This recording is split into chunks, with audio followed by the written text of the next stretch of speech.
Hello नमस्कार सत श्री अकाल अस्सलाम वालेकुम। कैसे हैं जनाब? साथियों, जो खबर आज लाया हूं, क्या नुकसान हो रहा है, किसका क्या हो रहा है, इस पर दूसरे चरण में बात कर लेंगे second part of the video में। लेकिन धरातल पर ईरान ये लड़ाई हार चुका है। ये कभी मैं नहीं बोलता था, तुलना करके बोलता था, इतने मर गए इस पर बोलता था, बहुत सी चीजों पर बोलता था, लेकिन इतना साफ नहीं बोलता था। क्लियर है, ईरान लड़ाई हार चुका है। कैसे, किस बात के दम पर यह बोल रहा हूं? ब्रिज उड़ गए, पावर स्टेशन उड़ गए, पेट्रोकेमिकल पे अटैक हो गया, साउथ पारस गैस फील्ड्स पर अटैक हो गया, इस सब के दम पर बोल रहा हूं? नहीं बोल रहा हूं। एक ऐसी घटना हुई है जो एक एनालिस्ट को बिल्कुल पकड़ लेनी चाहिए कि एक मुल्क हार चुका है। और वो घटना है डोनाल्ड ट्रंप ने जो आज की तारीख आखिरी सुनिश्चित करी कि आज के बाद मैं नहीं रुकूंगा अपनी डेडलाइन में और तुम्हारे मुल्क का पूरा इंफ्रास्ट्रक्चर 4 घंटे में खत्म कर दूंगा। आज से 100 दिन पहले के वीडियो अपने भाई के उठाकर देखिए। पूरे पेट्रोकेमिकल को अगर अलग खत्म करना हो, पूरे ब्रिजेस को अलग खत्म करना हो, पूरे पावर को अलग खत्म करना हो, उठा के देखिए कि आपका भाई क्या वक्त बताता था। आज से 100 दिन पहले आपके भाई ने कहा था 2 घंटे, 2 आवर्स, और आज का या कल डोनाल्ड ट्रंप ने बोला है 4 घंटे लगेंगे।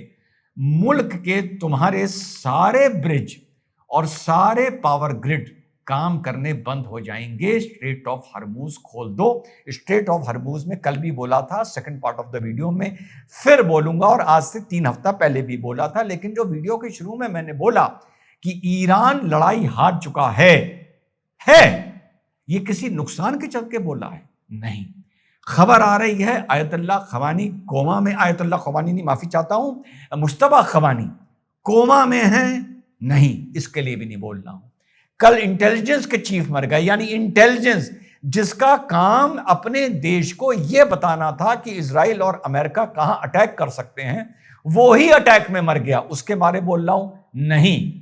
एक ऐसी चीज सामने आई है जो आपको चौंका देगी, लेकिन मुझे उसने नहीं चौंकाया, क्योंकि सद्दाम हुसैन ने 1991 में इसी चीज को अडॉप्ट किया था। Tuesday at 2 PM Iran plans human change at power plant as Trump strikes looms, deadline looms. जी हां साथियों, ईरान के अली रेजा रहमी जो वहां के supreme council for youth and adolescents हैं, उन्होंने young people, athletes, artist, students and university professors को अपील की है कि 2 बजे अपने अपने शहर में आपके यहां जहां भी की एनर्जी इंफ्रास्ट्रक्चर हो, जिसको उन्होंने नेशनल एसेट्स बोला है, belonging to the future of Iran बोला है, regardless for and called for unity regardless of the political viewpoint, कि तुम्हारा पॉलिटिकल व्यू पॉइंट कोई भी हो, अपील करी है उस टेंशन के चलते जो ट्रंप ने बोला है कि ईरान के आज 2 PM के, अब वो करे ना करे, एक्सटेंड कर दे, मुझे इससे नहीं मतलब। तो आप लोग चेन बनाकर पावर प्लांट्स और सेंसिटिव लोकेशंस को जाकर शील्ड करिए, including sensitive sites, nuclear facilities, in bid to complicate और डिस्करेज मिलिट्री स्ट्राइक्स। यह बयान जो आधिकारिक ईरान का आया है, इसने डिक्लेयर कर दिया है कि ईरान लड़ाई हार चुका है। बहुत अच्छा लड़े, लेकिन इराक भी बहुत अच्छा लड़ा था, गद्दाफी भी बहुत अच्छा लड़ा था। अंत में क्या हुआ? अफगानिस्तान से 20 साल बाद जो बहुत से लोग खुश होते हैं कि अमेरिका विड्रॉ कर गया, फिर से दोहरा दूं, बहुत से जियोपॉलिटिक्स एक्सपर्ट ये बोलते होंगे 2 कारणों से विड्रॉ किया था। पहला, एक मकसद को पूरा करने आया था कि तालिबान या अल कायदा अमेरिका के लिए आने वाले वक्त में खतरा ना हो पाए। अल कायदा को खत्म कर दिया, मानो या ना मानो। पहले की तुलना अगर करो, तालिबान को सुधार दिया। मानते हो सुधार दिया? नहीं सुधार दिया तो उसने कहा वापस चलना है, तो तालिबान ने कहा भैया सुधरने की कुछ कीमत ही दे जाओ, ऐसा ना हो पाकिस्तान के सामने बिल्कुल ही कमजोर पड़ जाएं। और वो तुम्हारे जाने के बाद हम पर भी हावी हो जाएं, तो उन्होंने कहा चलो ठीक है, इतने हथियार हम तुम्हें देके चले जाते हैं, लेकिन जाएंगे हम इस तरीके से कि ये ना लगे कि हम तुम्हें हथियार, ये छोटे हथियार, लाइट वेपन्स, कोई बड़े मिसाइल्स नहीं, कोई 500 किलोमीटर वार करने वाले मिसाइल्स नहीं, हम तुम्हें लाइट वेपन देके चले जाते हैं, पर हम जब जाएंगे तो सुनिश्चित कर लेना हमारा एक आदमी भी और एक असेट भी डिस्ट्रॉय नहीं होना चाहिए, और उसके बाद तुम जानो तुम्हारा काम जाने, पर हमारे लिए तुम खतरा नहीं बनोगे। पहला कारण यह था। दूसरा था कि अफगानिस्तान में बंजर पहाड़ों के अलावा तेल नहीं था। तेल होता तो सन 2050 तक अमेरिका यहां से ना जाता। तो लड़ा तो मुल्ला उमर भी बहुत अच्छा था, एंड सबका सेम हुआ, आप भी अच्छे लड़े, समझौता कर लो। अब जब तुम 1991 के सद्दाम हुसैन के मैटर को अडॉप्ट कर रहे हो, हमास के मैटर को अडॉप्ट कर रहे हो, महिलाओं को, युवाओं को, उन्हीं युवाओं को जिनको तुमने साल 2 साल पहले दौड़ा दौड़ा के महिलाओं को मारा था, उन्हीं युवाओं को जिनको तुमने अभी जनवरी में मारा था, उन्हीं युवाओं को, उन्हीं स्पोर्ट्समैन को जिनको हाल में तुम फांसियां दे रहे हो, आज तुम उनसे अपील कर रहे हो कि पॉलिटिकल एफिलिएशन को छोड़कर तुम्हारे अंदर कुछ भी हो, ईरान का मुस्तकबिल देखते हुए सेंसिटिव जगहों पर जाओ, ह्यूमन चेन बनाओ, छतों पर चढ़ जाओ, लेट जाओ, ताकि अमेरिका ना अटैक कर पाए। इसका मतलब तुम, ईमानदारी से बता रहा हूं, कोई व्यंग नहीं, बड़े भाईचारे से बता रहा हूं कि तुम लड़ाई हार चुके हो, और तुम्हारी इस स्थिति तक पहुंचना का सिर्फ एक कारण है जो रिजवान अहमद ने आज से करीबन 3 या 4 हफ्ते पहले तुमसे कहा था। तुमने 2 गलतियां की हैं।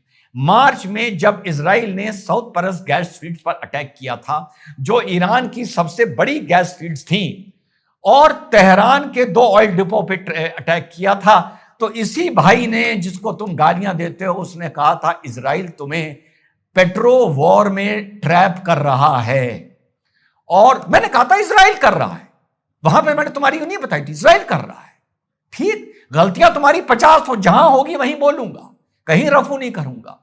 कर रहा है, और तुम ट्रैप हो गए, और तुमने मिडिल ईस्ट पे मिसाइल मारने शुरू कर दिए, और तुमने स्ट्रेट ऑफ हर्मुज रोक दी।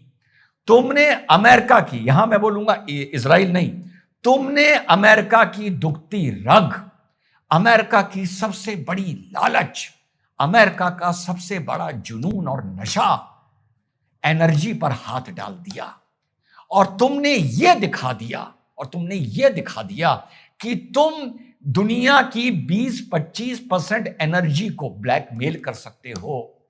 तुमने कल यह भी दिखा दिया कि अगर तुम्हारे भारत से संबंध बिगड़ते हैं तो तुम सिर्फ भारत के लिए कह सकते हो ना, अब भारत का ऑयल स्ट्रेट ऑफ हर्मुज से नहीं निकलेगा। उदाहरण दे रहा हूं, आज निकल रहा है, कल को यह भी जियो पॉलिटिक्स में हो सकता है कि तुम कह दो भारत का नहीं निकलेगा, तुम कह दो बांग्लादेश का नहीं निकलेगा, तुम कह दो इसका नहीं निकलेगा, उसका नहीं निकलेगा। तूने पूरी दुनिया को दिखा दिया कि तुम अनैतिक तौर पर डिस्ट्रक्टिव हो सकते हो, और इसी की वजह है जो ट्रंप को और इजराइल को एक मौका मिल गया इसी बात को बार बार डुगडुगी बजाने का कि तुम एनर्जी कंट्रोल करोगे तो हम तुम्हें छोड़ेंगे नहीं। और आज वो स्थिति है कि तुम अपने लोगों से कह रहे हो कि जाके पावर प्लांट और न्यूक्लियर स्टैब्लिशमेंट पे जाकर ह्यूमन चेन बनाओ ताकि वहां पर अटैक ना हो पाए, और इधर इजराइल तुम्हें यह कह रहा है कि 24 घंटे के लिए कोई भी ईरानी ट्रेन का सफर नहीं करेगा, क्योंकि अगले चरण में हम सारी पटरियों को डिस्ट्रॉय करने जा रहे हैं। वो तुम्हें सिस्टमैटिक तरीके से बता रहे हैं। स्टेज आ गई है, अब पाकिस्तान में भी अकल आ गई है। पहले पाकिस्तान ने यह किया था कि इधर से 15 डिमांड लेकर ईरान को दे दिया, ईरान की 5 लेकर अमेरिका को दे दिया। तो आपके भाई ने बोला था कि अबे बेवकूफ, बिचौलिए बनने का भी, मीडिएटर बनने का भी एक तरीका होता है।